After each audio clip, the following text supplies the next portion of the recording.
A holiday has a glorious come on. It sits down at the piano, fluffs out its long coat, clears its throat, and sings, "What am I gonna play today? What am I gonna play today? Shall it be melody? Maybe harmony? Oh, a little bass line. Tra la la, la la la." The springing heart of holiday is saying, quitty, quit to work. Then maybe make a plan. Buy tickets for yourself and people that you love. Escape to a place with ingenious restaurants, soft beds with the view of the mountains, stores to browse. But no, there is no holiday from the mind. No holiday from your glands, bones, much less sex impulses. There's no chance of sex control without conscious intervention of the mind, which is not a war we really want to win.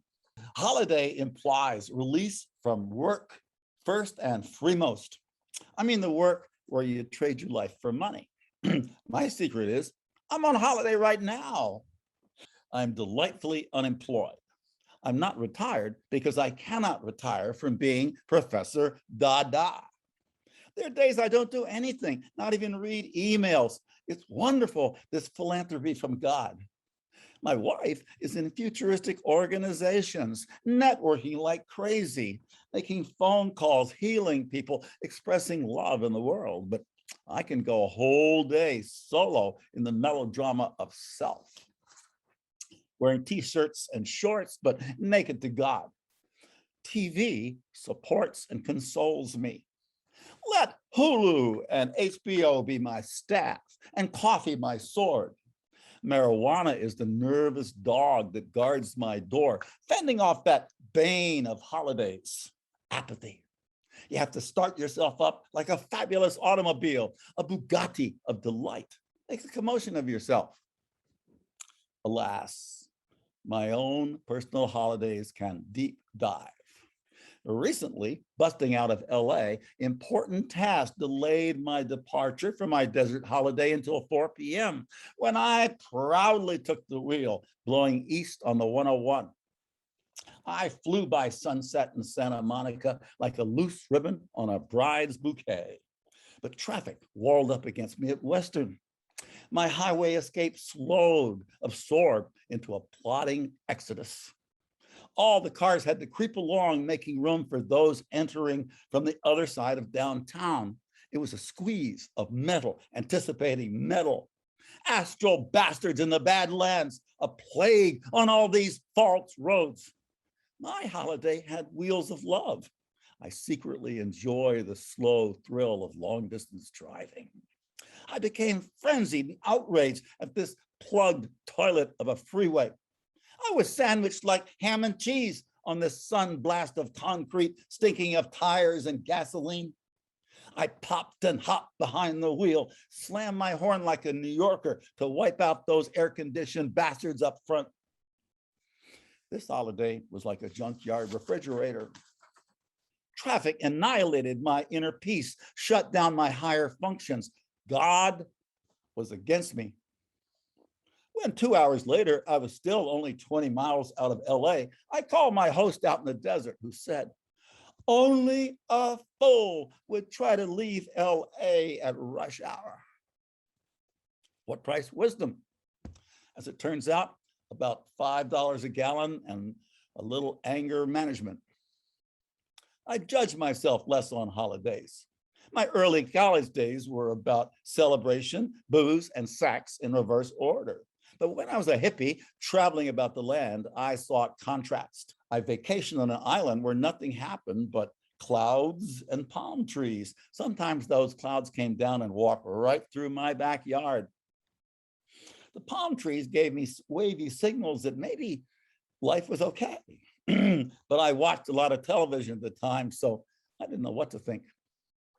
Romance came rippling down in those TV shows. Characters who would cast against type would find love. That would be me, I thought. sitting on a couch watching television, suppressing my existential anxiety and stomach gas. But there was a catch to this TV bliss. In a recent show with an occult theme, Nicole Kidman used an ear-seducing, bogus Eastern European accent. At times, a special effects light came into her eyes to indicate inner volcanoes. In this show, she fed her clients psychedelic mushrooms without telling them, as an aggressive therapy. "This script is pure hogwash," I exclaimed to the world, because it ignorantly parried and discredited the use of psychedelic mushrooms to aid in journeys into the self. I proclaim Dada's law. What was once hip becomes generic. And don't look for truth around here. People live quite happily without it. I've taken some holidays from reality itself. I was part of a movement that rebelled against the status quo. In the sacred 70s, I lived the life of the fantasy of the counterculture, where you could walk into a straight grocery store with your super long hair or your big flowing tits and say to yourself, all high on weed and acid, that this was a lunar world of products and the people around you were old photographs searching for an album. Except them looking at you made your skin crawl like you're a piñata. But spiritually, here was an opportunity to learn empathy, to learn what it is to be the other, where people are mortified just by looking at you and become enraged because you exist outside their personal norms. Back in the day, I joined a cult started by a dumpy Indian guy who was really a shimmering octopus of Kundalini. Around him, it felt hot, like you were coming onto a drug. In this cult, us students had to wear special red-colored clothes indicating the passing stages of the sun. I took some intense heat from the regular world because of this cult outfit. Girlfriends and even my fellow intellectual leaders rejected me. My poetic ideal, Allen Ginsberg himself, shouted at me when he saw me in full red mufti at City Lights bookstore. Fascist, insect, totalitarian exploiter of the innocent and gullible. Dude, what a gnarly reaction. I protested. Alan, it's me, your old poetry pal, Professor Dada. And I am wearing these red clothes because I'm taking a spin as a cultist. Just like you, being spiritual. But he didn't want any wisdom from me and kept on screaming and pointing like a disturbed unicorn. Alan took a verbal, emotional shit on me right in that doorway, and here I was in the clothes, the color of sunshine. I remember what my guru had said to me. If you wear these clothes, you will see what everyone else thinks. He said I was fated to travel in circles because I'd given up on love. But he would hold on to me with a long leash, which I suppose is now tethered to the other side. Such thoughts are like worms. My head can be a worm ball I can't shake or even roll. These worms are under the surface of the known world, the ones you think. But you hope they like you because you're soft too, but they don't have any friends. They don't even have individual lives. They make my face tremble. When I take a holiday, I put them in a special black bag and hope they won't get out. But they usually do, and then we party. You should see those action photographs. Someday they'll find a proper album, and on holidays, we will look through them together. Listen to your breath.